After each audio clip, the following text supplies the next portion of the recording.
Here's Charlie Dickens, chapter 12, entitled Catch. The stillness of the water and the sun beating down was zapping their strength and concentration, and just as they were both starting to doze, a big splash brought them back to life. Look, said Tinker, it's a fish, a big one. It didn't matter that they had no idea what kind of fish it was. All that mattered was that it was twisting and turning inside their net. It was theirs.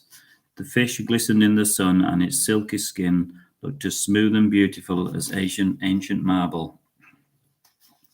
Charlie felt guilty as it opened and closed its mouth and gasped for air, and he began to panic.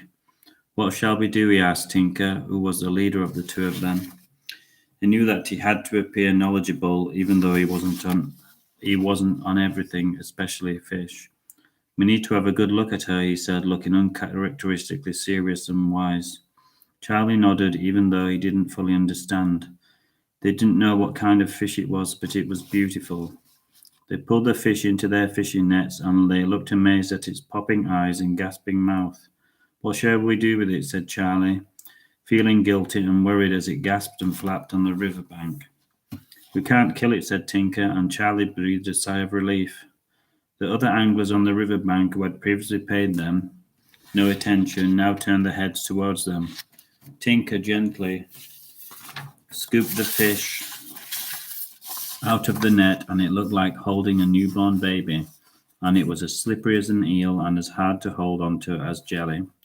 Let's send it back home, he said to Charlie, as he slowly lowered the glistening fish into the cool water. It wasn't easy letting it go, but it was the right thing to do.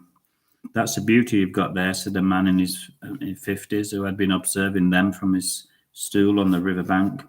He was dressed in a green raincoat and green wrinkled wellies, and he had a round jovial face with a fat disjointed boxer's nose and cracked yellow teeth. Thanks, said Tinker, as he watched the fish swim away to freedom. There was something about the man which gave Tinker the shivers. The man was trying too hard to be friendly and nice, as if it wasn't his nature, thought Tinker warily. Charlie watched the fish swim away in wonder. It was magical, and he wished he could watch it forever. That's a funny rod you've got there, said the man, who introduced himself as Bob. You should come over and look at some of the cool tackle I've got, he said, with a big fake smile. Charlie was all into walking over, but Tinker stopped him, who was more worldly wise. Sorry, mister, we have to go now, said Tinker,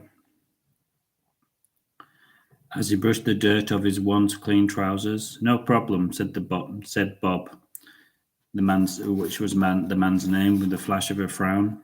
Maybe next time, he said, as he extended his hand to Tinker, who had no choice but to shake it.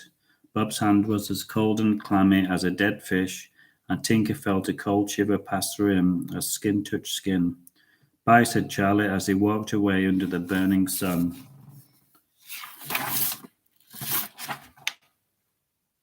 Oh my God.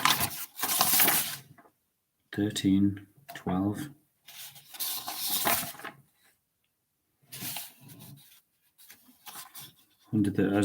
Bye, said Charlie, as he walked away under the burning sun. Oh dear. Next chapter coming up.